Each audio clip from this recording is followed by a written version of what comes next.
When Apollo 11 launched on July 16, 1969, the entire world held its breath. Millions of televisions flickered with grainy images of the rocket rising through a column of fire.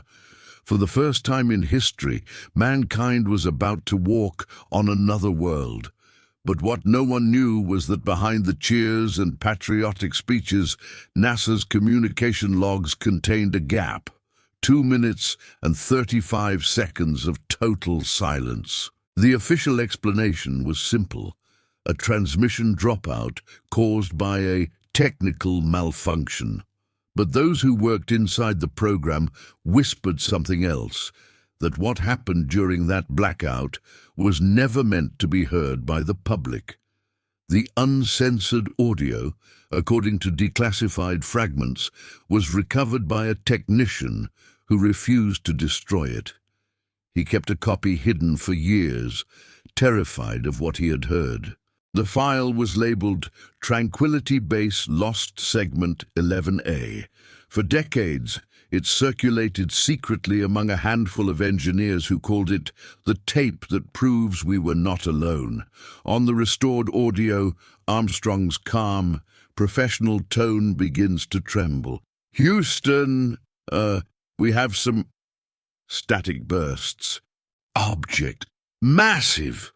Another wave of static, followed by a second voice, Aldrin's, tight with panic. "They're moving. They're watching us." Then Armstrong again, lower, frightened, his breathing audible inside the suit. "My God, they're enormous, like structures, metallic." What follows is a series of coded exchanges between the crew and mission control. But half of Houston's responses are missing, as if erased deliberately. Retired telemetry analyst Harold McKinnon later confirmed that during the blackout, 2 additional radio channels became active, both routed through a classified antenna in California known as DeepSight 9. These channels transmitted data on frequencies reserved for defense communication, not public broadcast. McKinnon claimed he saw on a secondary monitor 3 luminous shapes hovering near the lunar horizon. The instruments labeled them as unknown artificial objects, stationary at first, then shifting position with impossible speed. In 1972, a janitor working at a NASA archive reported that security officers burned a collection of reels marked Project Silent View. The janitor said one tape slipped from the pile. It contained Armstrong's voice whispering, "Do not tell them what we saw." That man vanished 2 weeks later. His apartment was found empty. His neighbors told reporters they heard a metallic humming the night before he disappeared. Years passed, and the myth of the lost minutes became folklore among conspiracy researchers. Then, in 2001, an old magnetic reel surfaced in a private auction in Houston. It was listed simply as Apollo 11 raw data, unedited. The anonymous buyer paid nearly $2 million.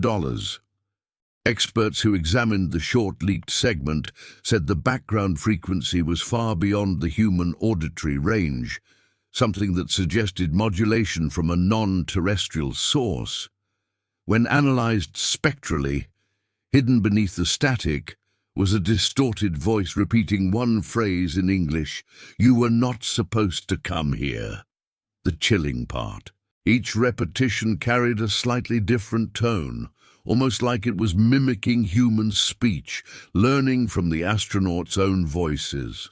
After that leak, multiple people connected to the sale began to die under mysterious circumstances.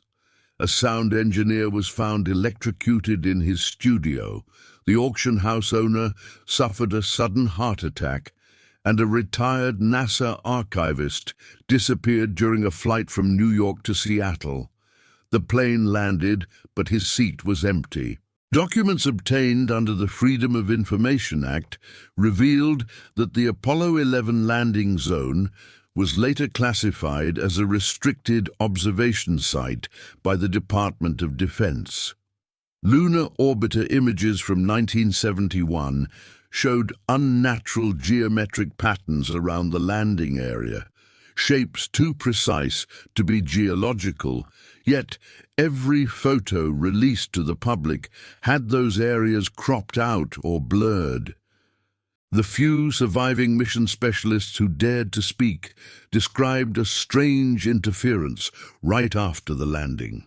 Instruments going haywire, compasses spinning inside the capsule, and an odd, low vibration like a deep mechanical heartbeat coming from under the lunar surface.